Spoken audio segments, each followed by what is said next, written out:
It is good to see. I actually can't see you, but you can see me, hopefully. It's good to talk to you on this Sabbath morning. This is the Sabbath of Parshan Yitro, the 17th, of the Parshas of the Torah.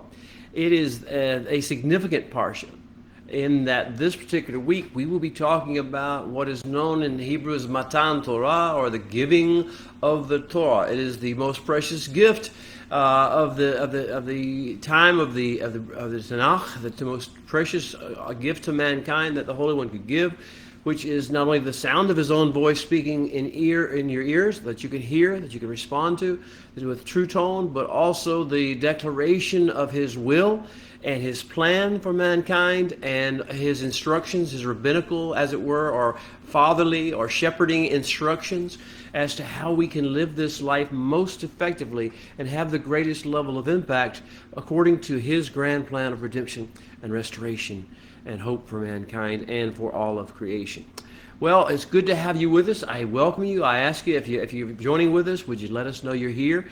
Drop your name and the location from which you're watching down on a little note or a comment section. If you have a prayer request, if you have a comment or any kind of a question, you may put that in there as well. I may not be able to get to it online. I probably won't because I'm busy doing what I'm doing, but I will get it later, and I will answer all your questions to the extent that I can. And I will pray for the requests that you give, and I will try to respond to your comments as I can. So thank you so much again for joining from all over the world. May you be blessed in all your nations and all your families and all your households. May you be blessed in all your cultures and your ethnicities, but may, first of all, you become unified and joined to the Creator of the universe and His great nation. We are in the midst of the great nation building chronicles, the story that comes out of the book of Exodus, not just about how we got free from Pharaoh. That's not the main story. The main story is what we got free of Pharaoh to become.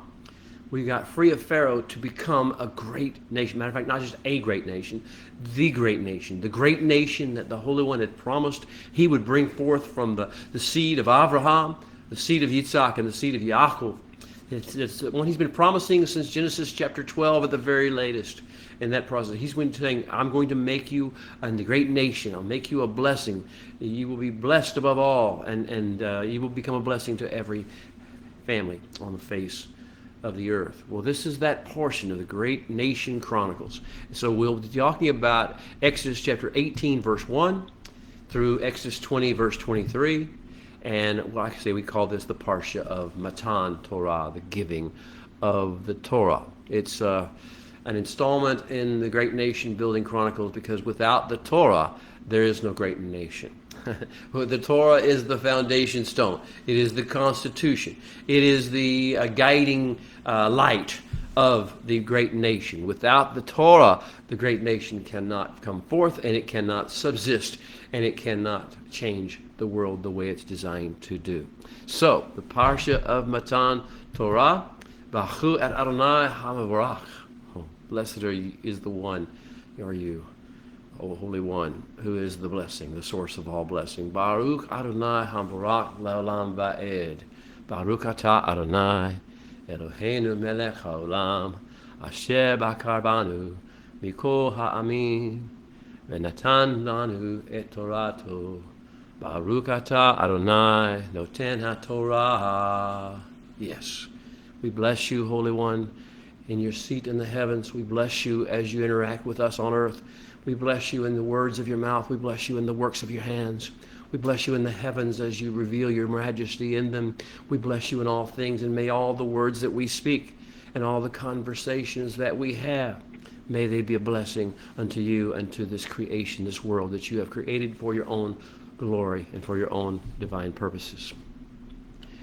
Well, we are in the B'nai Yisrael Chronicles, the section of Torah in which a great nation is coming forth, and that nation is called B'nai Yisrael. In English translations, many times you'll see it, the children of Israel.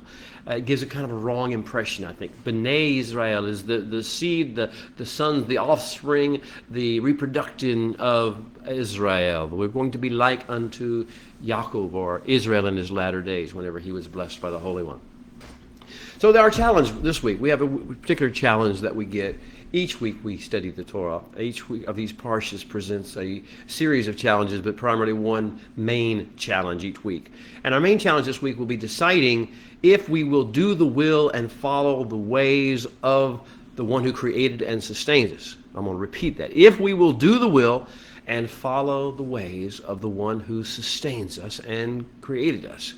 Or if, on the other hand, we will default to the dictates of our own hearts, or to the counsel and vain imaginations spoken by our fellow fallen men.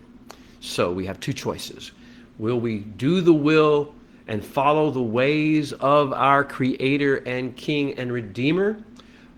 Or will we default like the rest of humanity does? Though we have met him, though he has done miracles and wonders and signs in our life, though he has brought us great deliverance, though he has touched our lives and set us apart and chosen us for his purposes, would we still, nevertheless, cling to the voices, the counsel, the instructions, the wisdom of man, the fallen minds that are so diseased and so messed up that that is what we follow? Or is there a true tone? And can we catch the true tone of heaven's voice, of the Creator himself, and his rhythms and his meter and his sweetness of his voice? Can we catch back into that realm and begin to operate again off of true tone? That's the challenge of Parsha Yitro, because we can have two conflicting voices, two conflicting personalities, personas.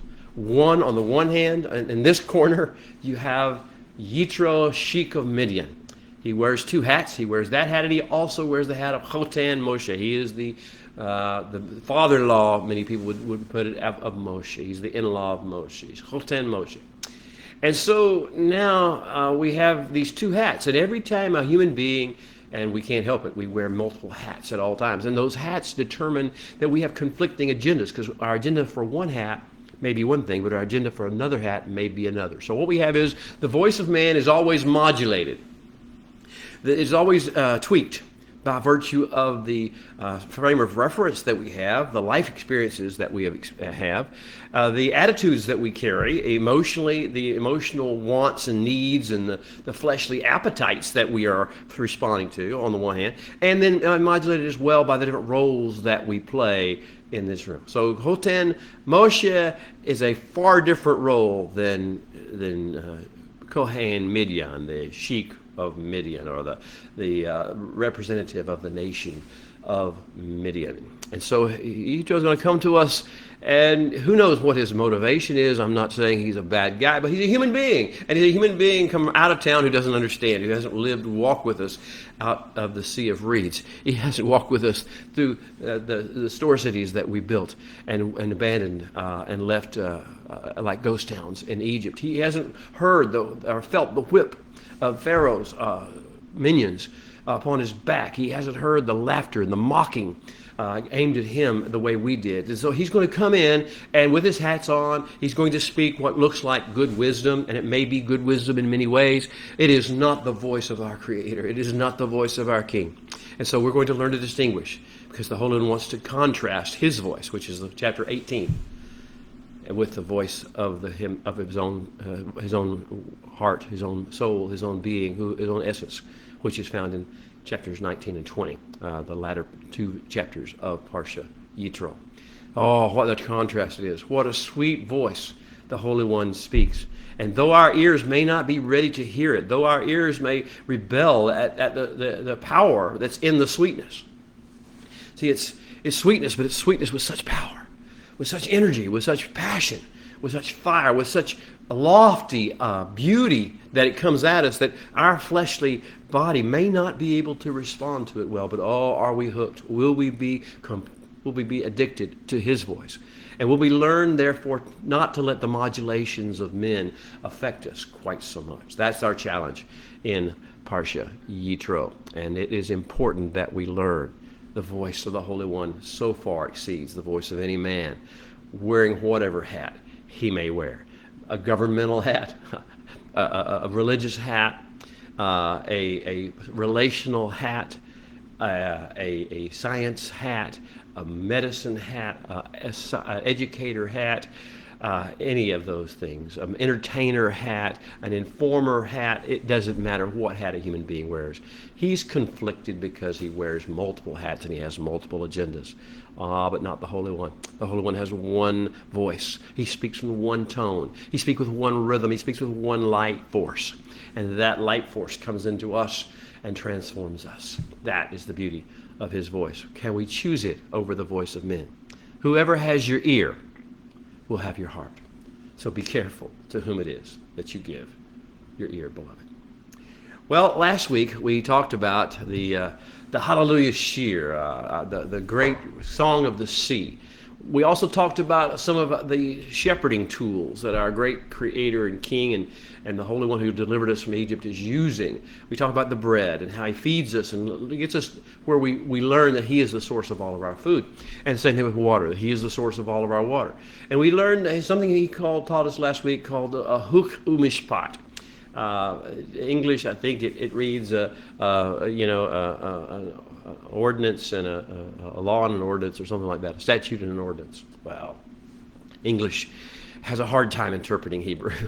It's a totally opposite mindset and viewpoint, worldview. So therefore, English translations will almost always leave you shaking your head and scratching your head and thinking in terms of pseudo-intellect as opposed to spirit.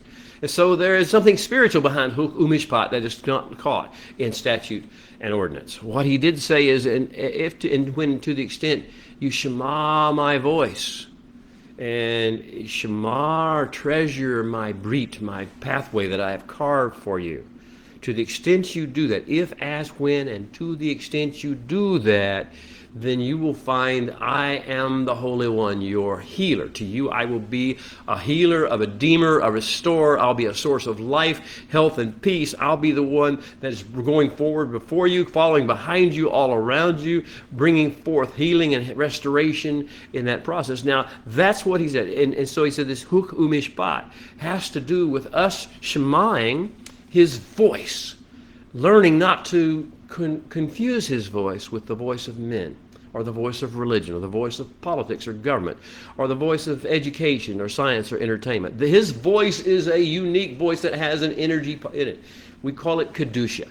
His voice has, in English we translate that as holiness, but again, that it's holy things, holy, setting apart, transformative energy flowing into us. His voice has that.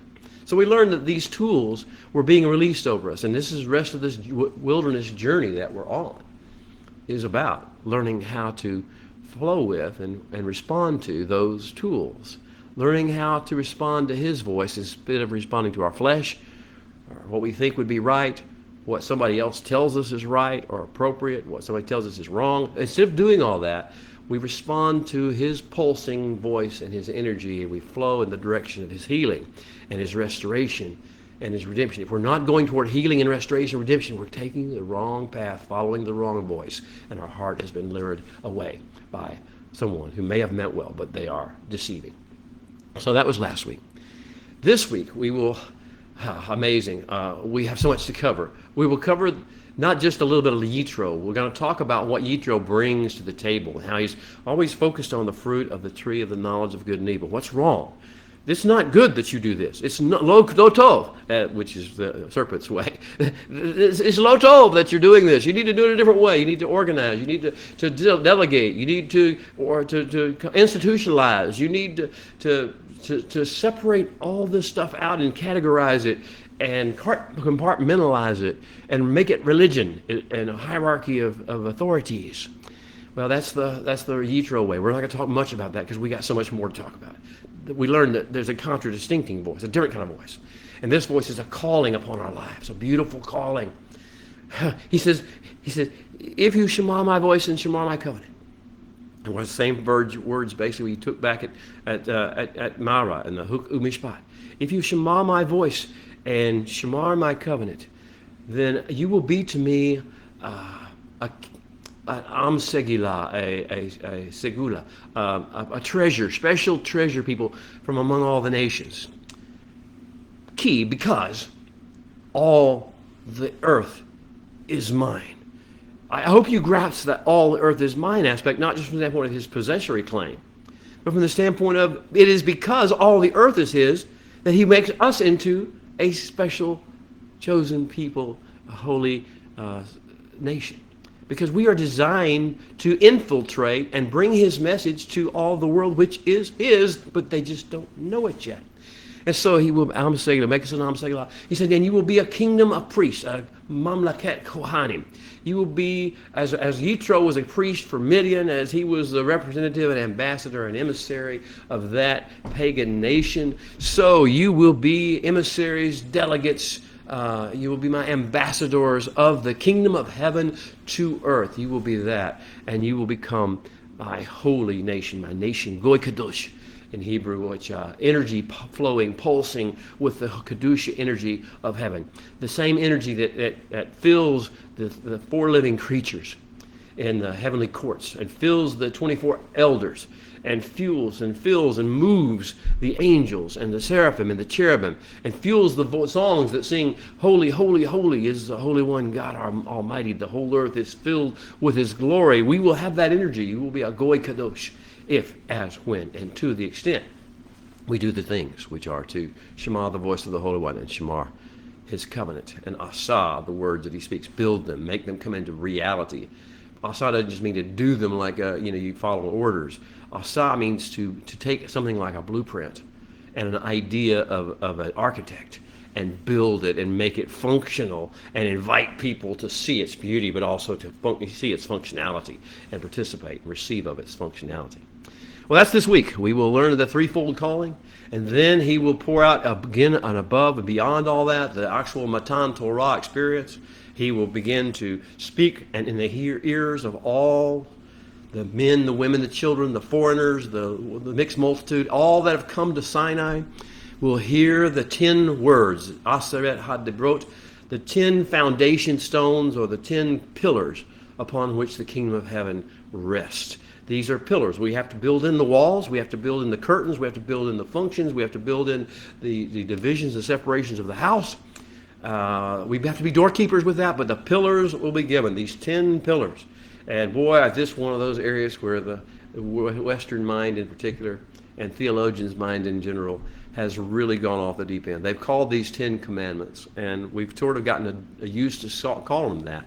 And we see the English thou shalt or thou shalt not, and everything is so cold and so legal and so hard. It's not what it really is. What it really is the voice of a bridegroom king telling his bride people what they are in his eyes, how they look to him in his eyes, and how he is working with them, training them to become, working with them to live in the pattern and separate out from the things of the world that would harm their destiny or stop their destiny from being fulfilled, stop the mission for which they are called from being fulfilled, stop the plan of the Holy One for the redemption of mankind as a species, bloodline by bloodline and household by household, stop the plan of the Creator rather, for the restoration of creation to its original intended state of beauty and fruitfulness and shalom and harmonious interaction. Why would we want to stop those things? Why would we want to interfere with those things? Why would we want our flesh or our attitudes or our opinions about anything in this world or anything any human being or any institution of humanity says separate us from the grand plan of the Creator of the universe and from his beauty and his majesty and his persona, which is what his voice is going to say. So he's going to give us the 10 pillars on which the kingdom rests, and we'll grow to maturity and will bear its fruit. Introducing what's called Dibrot, or Devarim. Dibrot is one way of is the feminine side of this. Devarim is the masculine side of this. It's just the linguistic issue primarily.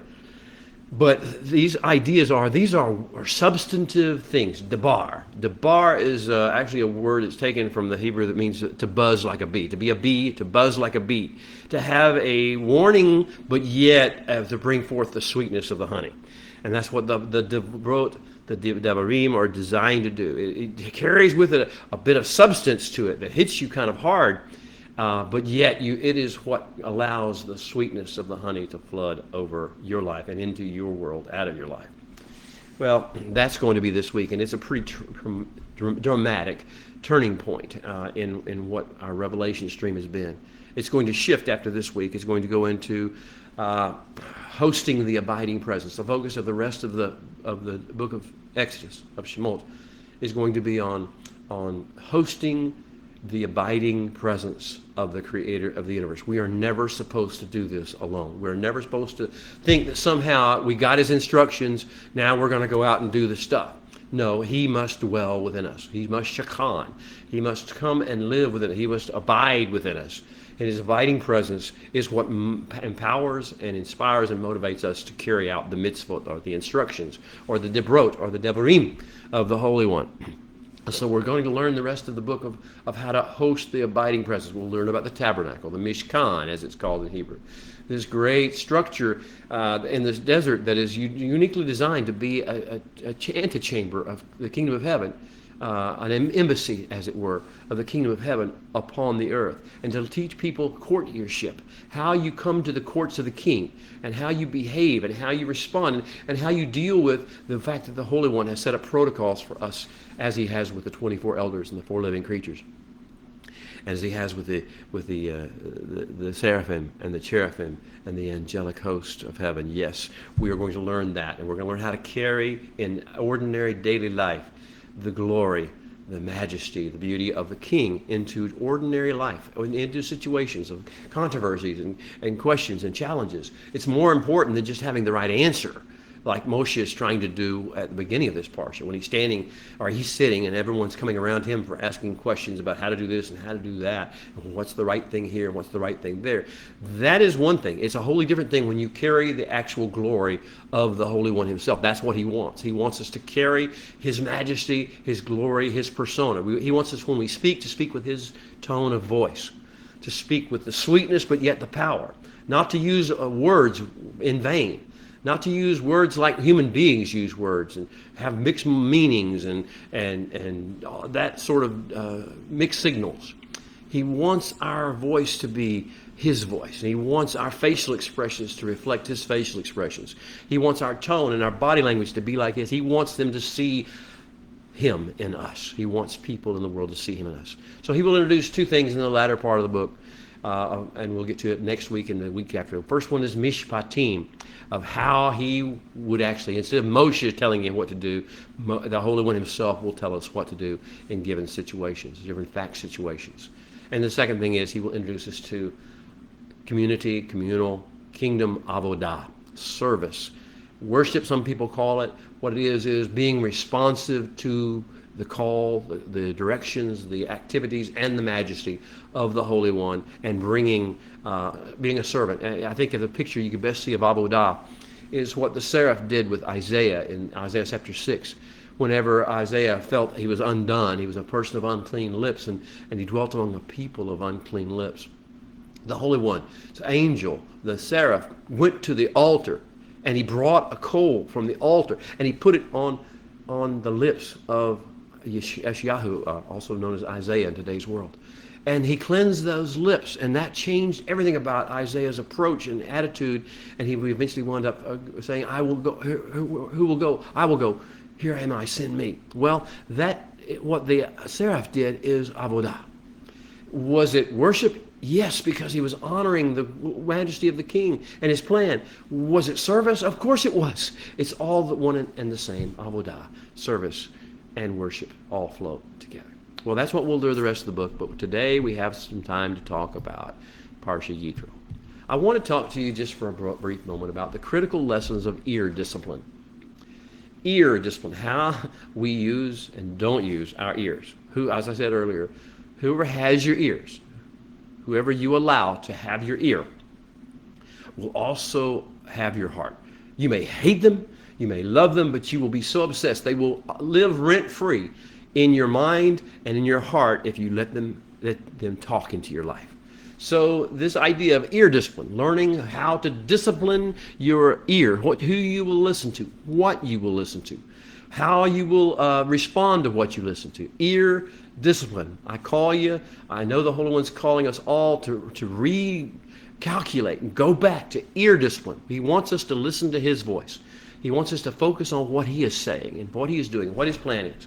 And if we're listening to other people, if we're listening to the news, if we're listening to the political specter and its viewpoints, if we're listening to our ethnicity and its perverted ways of being proud about this and angry about that and offended about that, then we're going to be carried away in our hearts that way. But if we're staying close to true tone, to the Holy One's true tone, then we will parse and sort out all the nonsense, the folly of mankind's voice. And we will stay steadfast, doing what the Holy One desires and calls us to do. And staying at shalom in the process, staying at joy, staying at that station of joy and hope and love. Well, the critical lessons of ear discipline are going to say you need to learn how to contrast and distinguish between the voice of people like Pharaoh, or the people like Yitro, or the people like Pharaoh's magicians, or the people like governments of this world. Distinguish what they say and how they say things from the way the Holy One talks, and the sweetness and yet the power of the Holy One's voice. So, recognition of tone differentiation. It sounds like a music class, I guess. Tone differentiation. You know, a pure true tone has not been deviated from. It has not been modulated. It has not been manipulated. It has not been distorted. But what happens when man gets involved? I don't care how well-meaning you are. I find myself catching myself accidentally modulating, adding to, subtracting from the beautiful words of the Holy One. Heaven forbid that I would ever do so, and yet every human being does that. Your mother, your father, your sister, your brother. We have to learn how to slow it down, slow the process down, and recognize it when it happens. Not judge, not be angry, not be critical, because it's just part of the nature of human beings in its fallen state. It's part of the residue of the fruit of the tree of the knowledge of good and evil that were eaten by our ancestors. And therefore, we have this problem. Now we recognize the problem. We need to say, okay, how do I tune back to true tone? Whenever I've heard enough, too much, way too much modulated, deviated frequencies, and I'm not hearing the true tone anymore. How do I modulate back? How do I go back? Okay, so true tone versus distortion. Man's distortion is just man's true fruit of the tree of the knowledge of good and evil. Deviations, modulations of true tone. Yitro. Yitro is presented to us as a human being, and he is. Now, there are all sorts of legends about who Yitro was, and about what kind of motivations he had. I'm not really going to get into that with you. It's a fascinating study. Some people think he's just some sort of God's gift to man. Other people think he's one of the deepest, darkest villains of humanity. I really don't have a care which way you take it in this regard. I want to talk to you about his name, Yitro. And it comes from a verb root in Hebrew, yatar. And yatar means to dangle, to hang loose, to be an unbound rope or cord. In other words, not to be affixed or tied to the foundation or support. It's flapping in the breeze, as it were. So Yitro represents a voice of mankind that's not tied to the critical foundation, that is just hanging loose, a loose cannon, some people might say. Someone who sounds good, has a lot of ideas, but they aren't connected to any grand plan. Well, that's the difference between the voice of mankind versus the voice of the Creator. The Creator is always connected. Everything he says is connected to and part of a grand plan.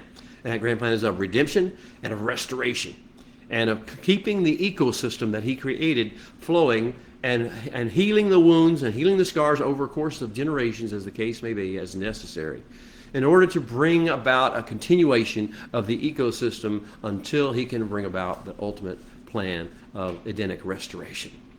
Well, that's the idea. Do you understand who Yitro is now? Yitro, I don't care about you, how you think about what he's a villain, he's a cad, he's a superstar, whatever you think of him may be. All I want you to understand is he's dangling. He's flapping in the breeze. He's flapping. He has no tie to the eternal plan, and what he says is not related to the eternal plan whatsoever. Maybe good news, good counsel, good ideas from a standpoint of how men might handle a certain situation, but it is not going to connect you with the plan. And that's the difference between his voice and any human being's voice and the voice of the Creator, tied to the eternal plan for the redemption of mankind as a species, bloodline by bloodline and household by household, and for the restoration of all of creation, inch by inch, meter by meter, hillside by hillside, by valley, to its original intended state of beauty and fruitfulness and shalom and harmonious interaction. Are you understanding it? This is the plan of the Holy One. So Yitro is basically disconnected. He is out of sync with the Creator's plan. He's unplugged. Some might even call him unhinged, because there's no hinge that connects him to the grand plan. He's just spouting information and what the world thinks of many times as wisdom. Now, that is not to criticize him or to say I'm smarter than him. That is to say, I understand that is me if I'm not careful. That is you if you're not careful. We tend to become thinking. We live in our own heads. We live out of our pseudo-intellect. We live out of this idea of concept and abstract opinion and principle, as opposed to dealing with real situations and real people that we are designed to have a tremendously powerful impact upon. Okay, context. What is the context of this whole story? Well, the final words of Beshalach were this. He said in Exodus 17, 14 through 16. It was a warning from the Holy One after the battle with Amalek. After Amalek attacked and began to just try to take all of our goods and take all of our weak people and kill them and take people for slaves. That was Amalek's approach. And there was a warning then given by the Holy One. The Holy One said to Moshe, write this for a memorial in the book. That's when you see that anytime in the Torah or the Holy One's messages, when you see the true tone telling you to write something for a memorial or to remember or to commemorate something, pay attention. He says, write this for a memorial in the book and recount it in the hearing of Yehoshua, that I, the Holy One speaking, will utterly blot out the remembrance of Amalek from under heaven. And then Moshe built an altar and called its name Yod-Heh-Vaveh, or Adonai Nisi. In other words, English good best translation might be, the Holy One is an uplifted banner, a sign around which I rally and muster.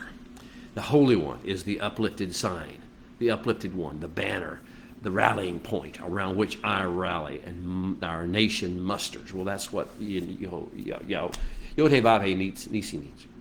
For he said, because the Holy One has sworn, the Holy One will have war with Amalek, Midor Vidor, from generation to generation. Well, that's how it ended last week, this warning of warfare in all generations.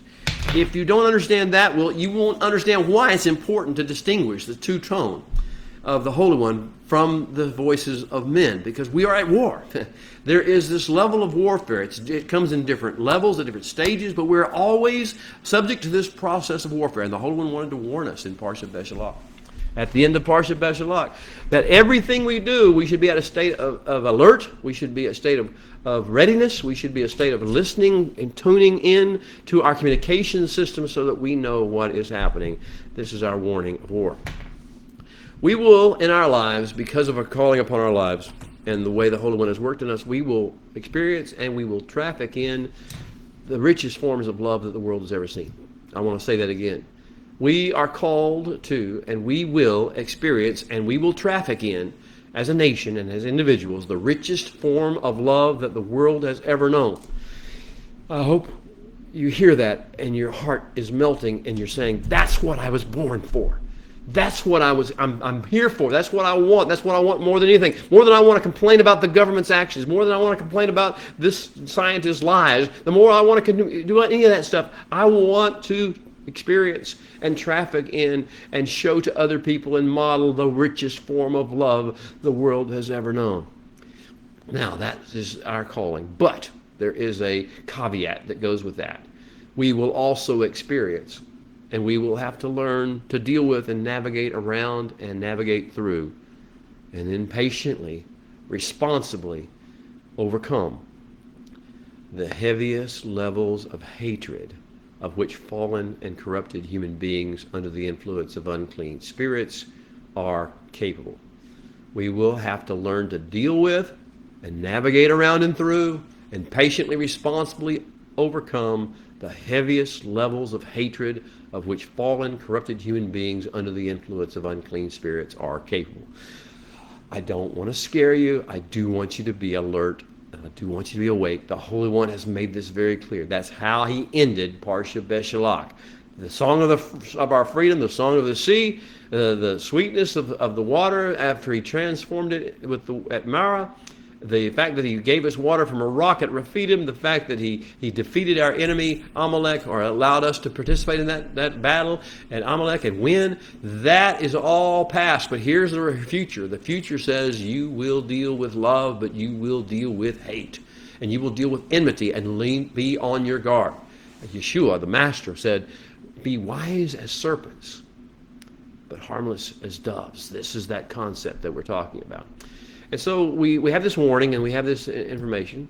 Yahweh, the Holy One, Jehovah, is a man of war, a milchama. Adonai ish milchama. That was one of the voices, the words that came out of the Song of the Sea. When we sung that heavenly melody, that heavenly words, the heavenly message from the cherubim and the seraphim and the angels came into our humanity's experience. So it came out of our mouths. Adonai ish milchama. The Holy One is a man, a life force of war. So in this age, brothers and sisters, my friends, war will always be on our horizon. Shalom is within, but it is not without. In recognition of this kind of fact, what should we do and how should we live? That's the real question of Parshan Yitro. By what standards, by what voice, by what instruction, by what motivation, with what goal, with what agenda shall we live?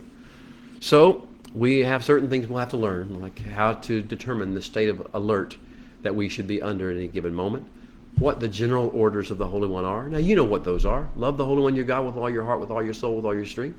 Love your neighbor as yourself, or as you yourself have been loved. Those are general orders. There are many more specific orders that he will give us as the situation warrants and as the time and as the warfare requires.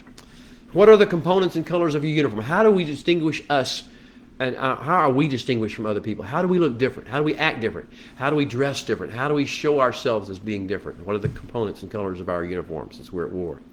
What weapons are we to learn how to use proficiently? We have issued, like any army has issued weaponry.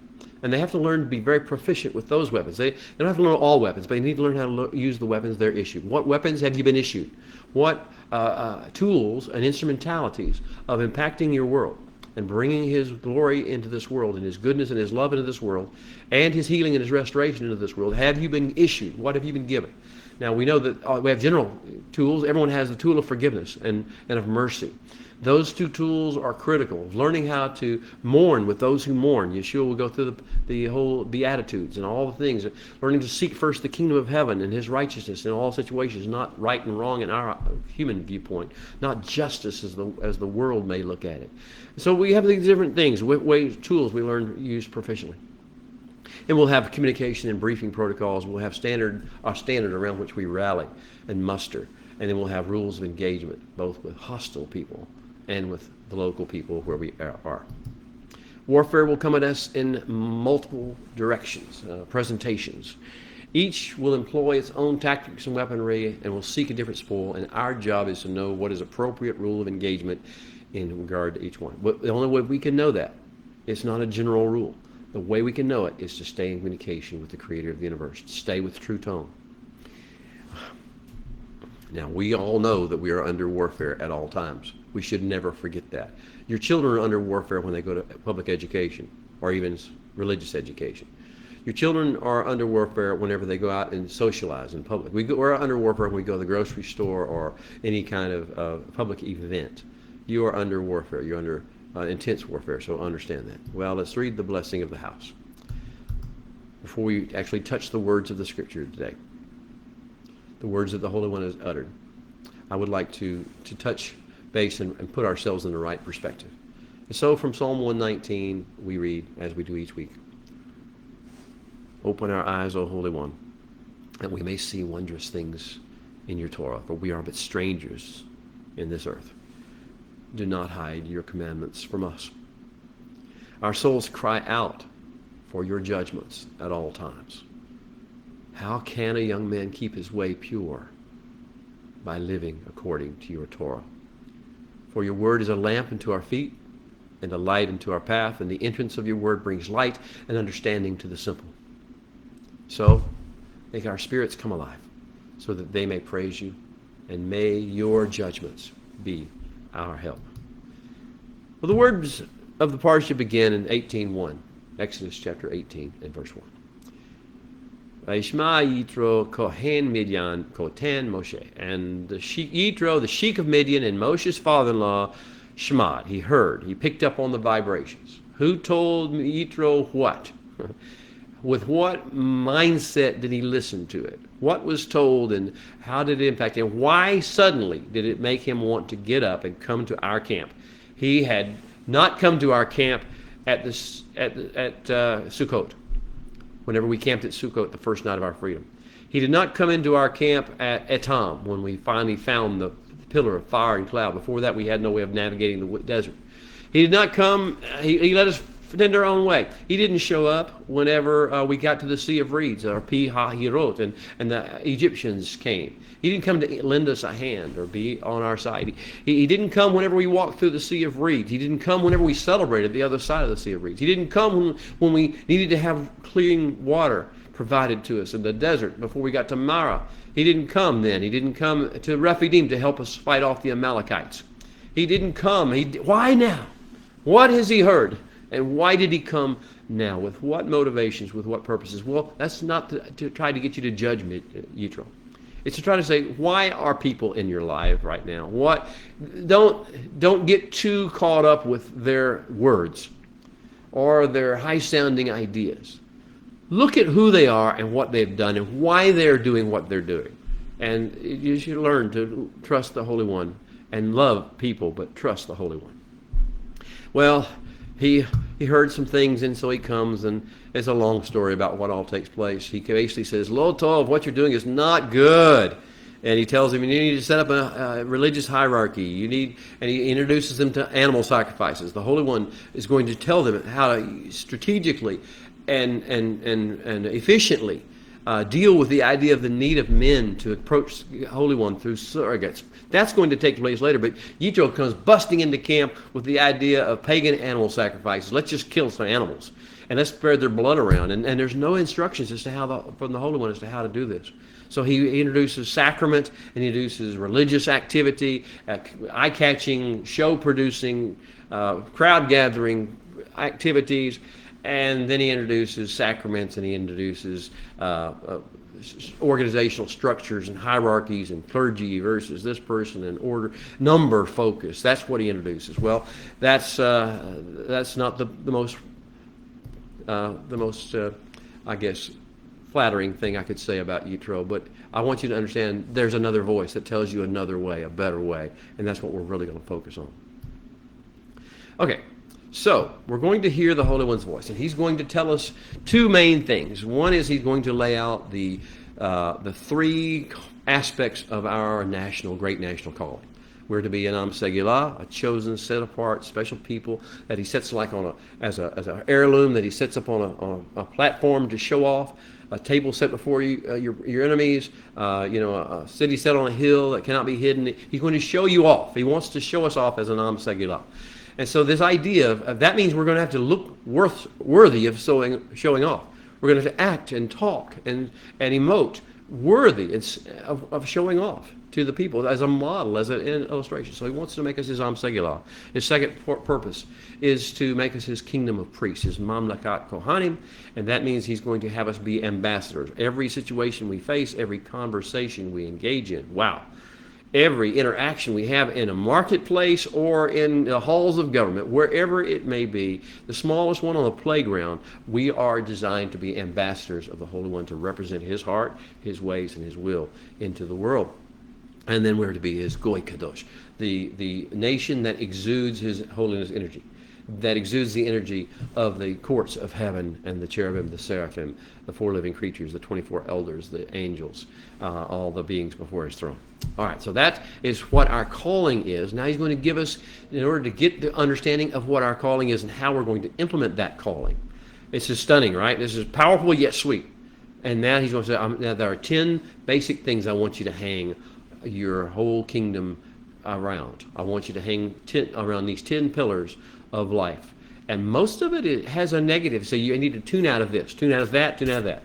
Now, we need to understand how we're going to approach this. If we're going to call these 10 commandments and say they're laws, then we sort of are immediately negative toward them. we immediately think, well, he's just trying to prevent us from having fun. He's trying to prevent us from being the best we can be. He's kind of like, this is like the serpent would tell us, you will not surely die.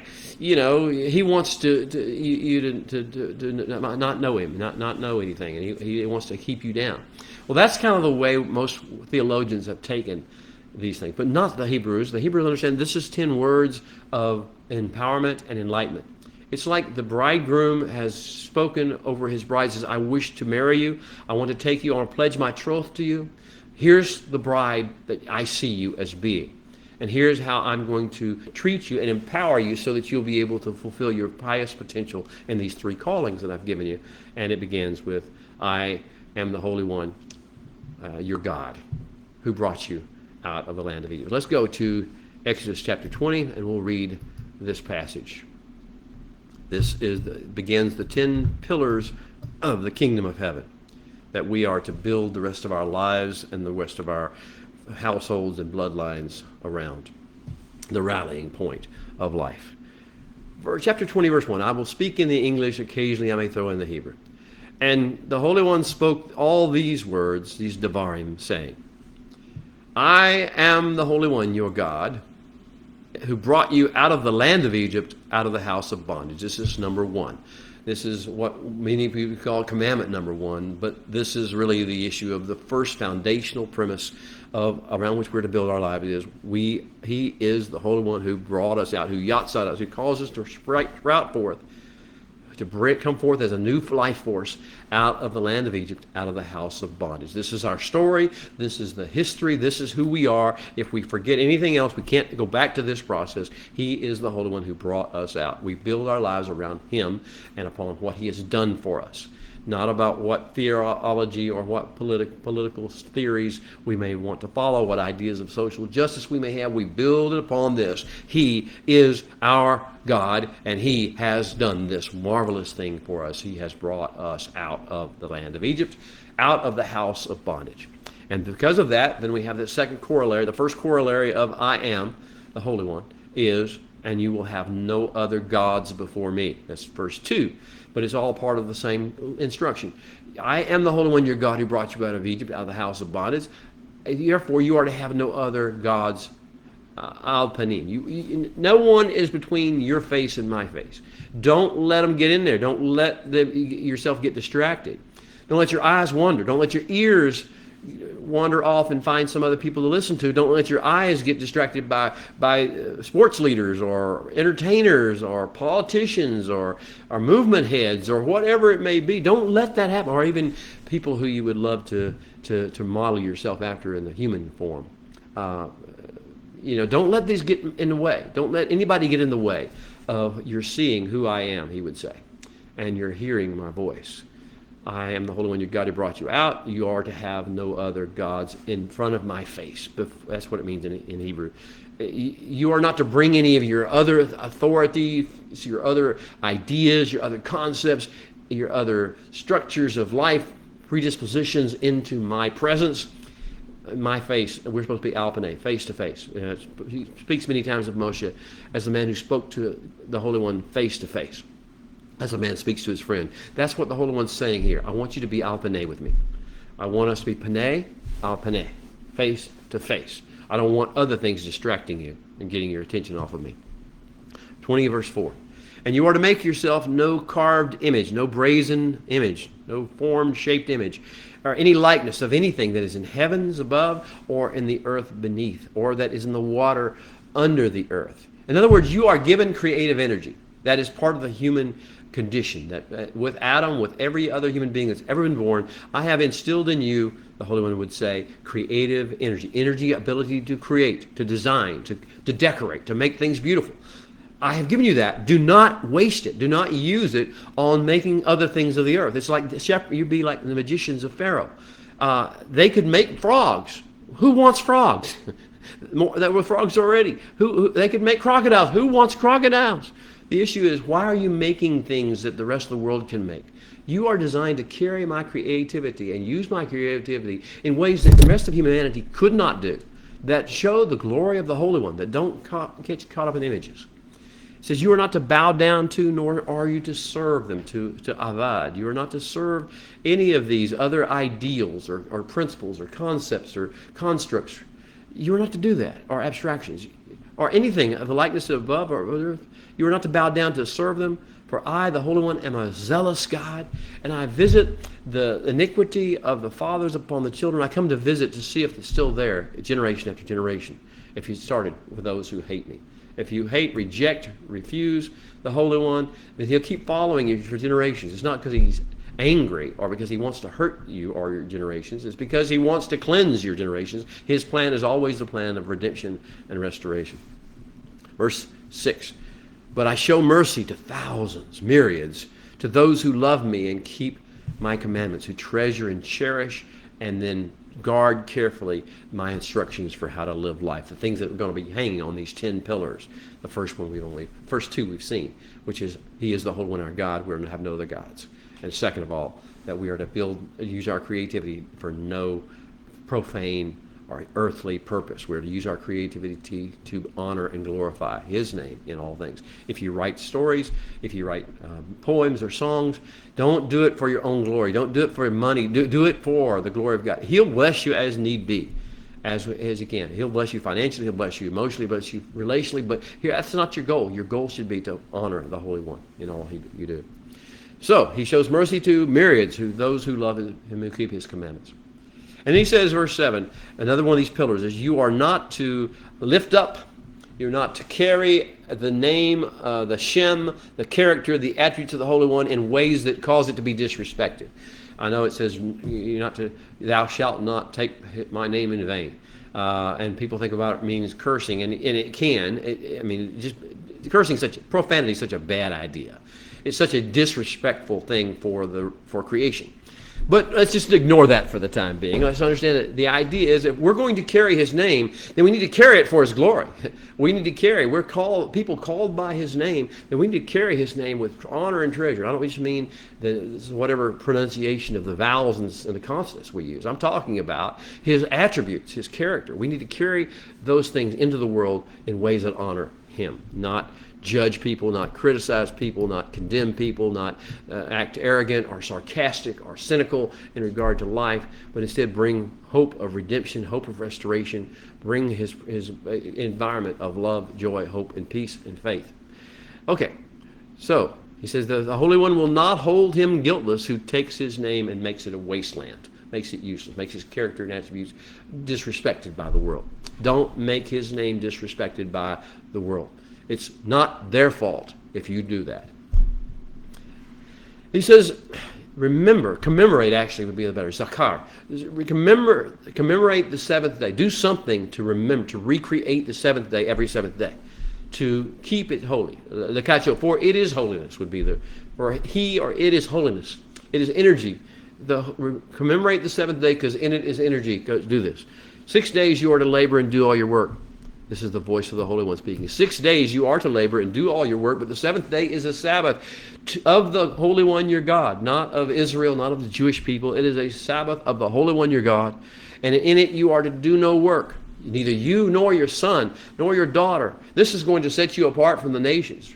Neither is your son, nor your daughter, nor the religions, and nor your male servant, nor your female servant, nor your cattle, nor your stranger who is within your gates. This is going to be the mark that sets you apart. Commemorate this seventh day for its holiness, for it is holiness, for he is holiness, and this energy will flow into you that way. Because in 6 days the Holy One made the heavens and the earth and the sea and all that is in them. And he rested the seventh day, and therefore the Holy One blessed the Sabbath day, and he made it Kadosh. He made it holy. He brought the holiness energy into it and caused it to be a receptacle and a reservoir and a dispensing mechanism of that Kedusha. Honor your father and your mother. Now, this word honor, kavod, give weight to, give position. Doesn't mean you're always going to agree with your mother and father. Doesn't agree with everything they do. It doesn't mean that you say everything they do is right. Doesn't mean that you always hug and kiss them and love them in a physical sort of way. You can be totally diametrically opposed to them, but you must always honor them. You must always respect them, and you must always show them deference and respect, and even in their death, to do things that will bring honor to them. Mostly it's about your behavior. How, are you acting in such a way? Are you treating other people in such a way that if your father and mother could see it, they would think, yes, that's my son. Yes, that is the best my son could possibly be. And I thank him. Thank the Holy One for that. So, honor your father and your mother, that your days may be long upon the land which the Holy One your God is giving you. And it says, lo tirzak. You are not, in English, thou shalt not murder, or thou shalt not kill. Wow, again, we lose so much when we do that, when we take the English and try to translate our English mindsets into this word. Lo tirzak, it has a bigger, greater meaning. It's like you put your finger into it and you won't kill. But if you dive into it and you live in this mitzvah, in this realm of this pillar of his kingdom of heaven coming to earth, you understand it's so much deeper than that. Yeshua tried to teach us this. It's about anger. It's about being angry with your brother, about saying negative things about your brother. These are the things that are tirzak. It's so much more than killing, as we think about in terms of murder or that sort of thing. And it says in verse 20, verse 4, thou shalt not commit adultery, it says in many of the English translations. And in Hebrew, it's lo tinaf. You are not to adulterate yourself by mixing yourself. And it's so much bigger than just a physical act of sexuality between unmarried people. That is obviously when you dip your finger or your toe in the water, that's obviously one of the elements of it. But it's much bigger than that. And Yeshua also tried to teach us this. He said, when in your mind, you let your eyes fall after someone and lust after them, or something, some idea, some plan, some concept, and you engage yourself with them and you leave the Holy One in the process and his plan as a secondary, you have adulterated yourself. You have tanafed. And it says, lo tignov. You are not to break in and steal. You are not to take something that's not yours. You understand the Holy One has, unlike other cultures who are always jealous of each other and always want to rape, rob, and pillage other people's stuff, you are designed to understand that the Holy One has allocated assets and properties in the world the way he has chosen. The rich may be getting richer, the poor getting poor. That's all okay with him because he's going to bring something good out of all of it. He has a plan and a strategy for each of those things. So don't start taking stuff that doesn't belong to you, that wasn't given to you, even though you think you have earned it or you should get it.